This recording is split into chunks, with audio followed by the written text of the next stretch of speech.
কিভাবে আপনি একটা অর্ডার ডেলিভারি ফেল করবেন। ধরেন আপনি কোনো একটা অর্ডার বুকিং দিছিলেন কোনো কুরিয়ারে, সো সেই অর্ডারটা তো তারপরে ডেলিভারি হওয়ার পর ডেলিভারি সাকসেস বা ডেলিভার দিয়ে দেখানো হয়েছে,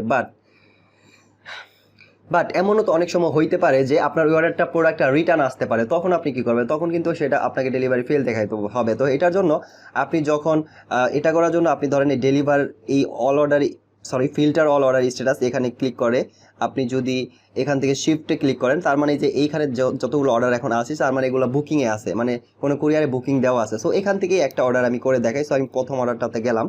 সো এখন দেখেন, মনে করেন এই অর্ডারটা কুরিয়ারে আছে, বাট মানে কুরিয়ারে বুকিং দিয়েছিলেন, কিছুদিন পরে জানতে পারলেন এই অর্ডারটা রিটার্ন আসবে বা রিটার্ন চলে এসেছে। তখন আপনি এখানে ক্লিক করবেন চেঞ্জ ইনভয়েস স্ট্যাটাস।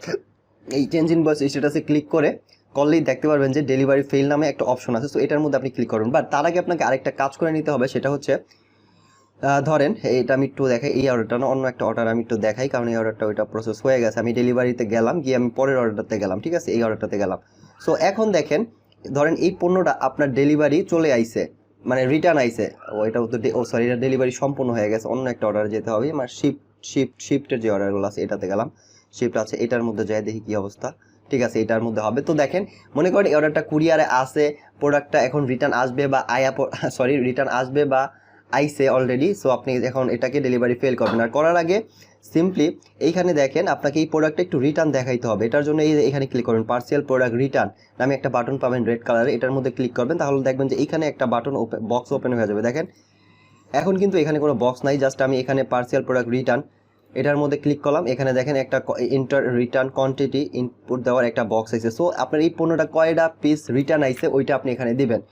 মনে করেন এই প্রোডাক্টটা এখানে তো একটাই পাঠানো হয়েছিল, বাট এরকম হইতে পারে যে অনেক সময় আপনি 3টা পাঠাইছেন, 2টা রাখছে, একটা রাখে নাই কাস্টমার। সো তখন আপনি 2টা রিটার্ন দেখাবেন।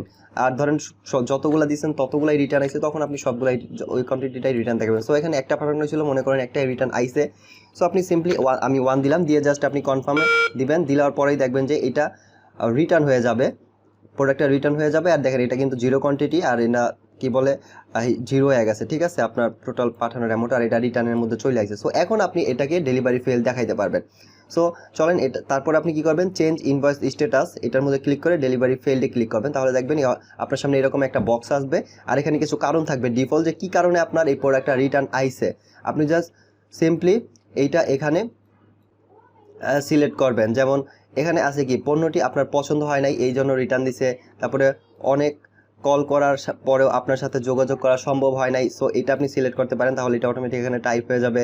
তারপর আপনি এটা সিলেক্ট করতে পারবেন, আপনি আপনার লোকেশনে ছিলেন না, এটা সিলেক্ট করতে পারেন, অথবা আপনার কাছে টাকা ছিল না, এটা আপনি সিলেক্ট করতে পারেন। মানে কাস্টমার যখন প্রোডাক্টটা ডেলিভারি ম্যান নিয়ে গেছে তার কাছে এই পণ্যটা, তখন যে ক্যাশ অন ডেলিভারি টাকাটা দিয়ে সে রিসিভ করবে, ওই টাইমে তার কাছে টাকাটা ছিল না, এই জন্য রিসিভ করতে পারে না। সো এই কারণ।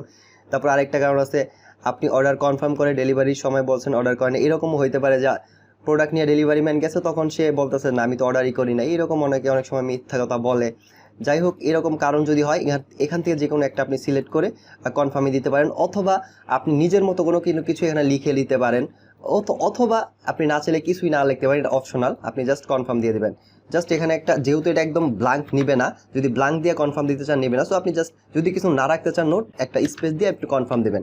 আর নোট রাখলে পরবর্তীতে সুবিধা হবে কি, আপনি সারা মাস পরে বা সারা সপ্তাহ পরে এই অর্ডারগুলোকে ফিল্টার করে বের করে, মানে যে অর্ডারগুলো ডেলিভারি ফেইল্ড হয়েছে আপনি বুঝতে পারবেন যে কোনটা কেন ফেইল্ড হইতেছে, কি কারণে বেশি অর্ডার রিটার্ন আইতেছে। তারপর অ্যানালাইজ করে আপনি ওই ধরনের কোনো সিদ্ধান্ত নিতে পারবেন বা কোনো অ্যাকশন নিতে পারবেন। ওকে, যাই হোক, তো তারপরে ধরেন আমি কিছু লিখলাম না, আপাতত কনফার্মে দিয়ে দিলাম।